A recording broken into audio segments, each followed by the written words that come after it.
one last story. I figured I would end on one happy note. You deserve some good news. I've talked about this sort of thing before, but uh, there is a thing in Congress called the Congressional Freethought Caucus. It was started by Jared Huffman, who is the only openly humanist member of Congress. And even though it's the Congressional Freethought Caucus, just a reminder, this is not an atheist club or anything. It's a group of lawmakers in DC who promise to dedicate themselves to promoting reason-based public policy, keeping church and state separate, opposing discrimination against non-religious people, championing freedom of thought around the world. Like, that should be a coalition of everyone in Congress, but it's not. There are only a handful of members, but Jared Huffman started it. Jamie Raskin is on it, several other prominent Democrats. The reason I bring that up is they just got a new member this week, and it's this guy, if he looks familiar to you. That is Maxwell Frost from Florida. He's not only a first-term member of Congress, he's the youngest guy in Congress. He is also very proudly progressive when it comes to a lot of issues. He's only 26 years old. He worked with March for Our Lives, fighting for gun safety. So he just joined the Congressional Freethought Caucus, but you won't hear this from him. The only reason we know this is because on Jared Huffman's House website, he has a list of caucus members. And if you scroll to the bottom, there he is at the last line right there, Maxwell Frost. That's the only reason we know he's on there. As far as I can tell, Maxwell Frost did not post anything saying he was going to be doing this. He hasn't addressed it at all. I wish he would. But I find that interesting. That list, that's 20 people in the caucus right now. It's growing. It's slow, but it is growing. So that's exciting. In case you're wondering, is Maxwell Frost non-religious? The answer is no. He's actually very religious. He is Christian. The Pew Research Center puts out a study every 2 years of the new Congress and their religious affiliations. Maxwell Frost was listed then as Baptist.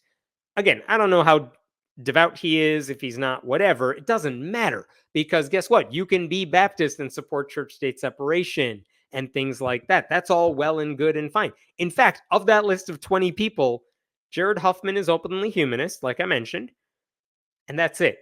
All the other people have a religious label, or like they don't use a non-theistic label. Like they're all religious in some form or another, or they use a religious label. Like Jamie Raskin uses the word Jewish, but even he will tell you it's more of a cultural thing, not a religious thing. But there you go. That's Maxwell Frost. He's a member of that caucus.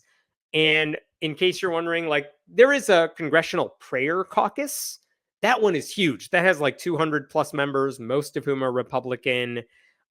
It's huge. They're influential. They can, if they said we're supporting this policy because all of our people want it, or we're voting against this, they could tank a bill if they wanted to. The Congressional Freethought Caucus is not quite at that level.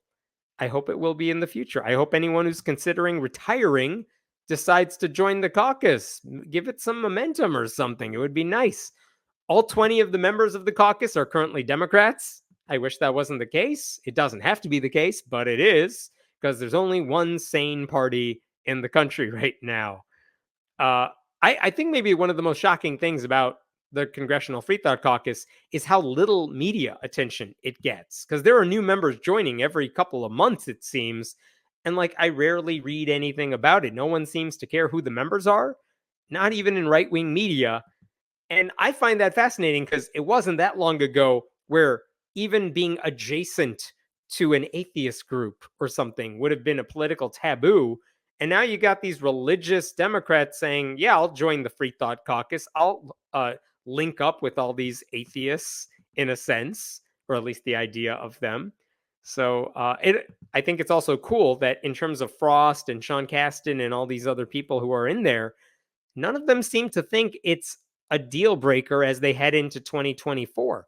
Like, you might see people saying, you know what, I like the caucus, but I don't want to join it because someone might try to use it against me when I'm running for re-election. All these people in the caucus don't seem like they mind that. They're not worried about that, which again, I think that's a huge push in the right direction. I'm so glad they're not afraid of being a member of this caucus. Now we just need more people to join them. Hey, if your member of Congress might be a good candidate, send them an email, tell them to join or something. It's not too late.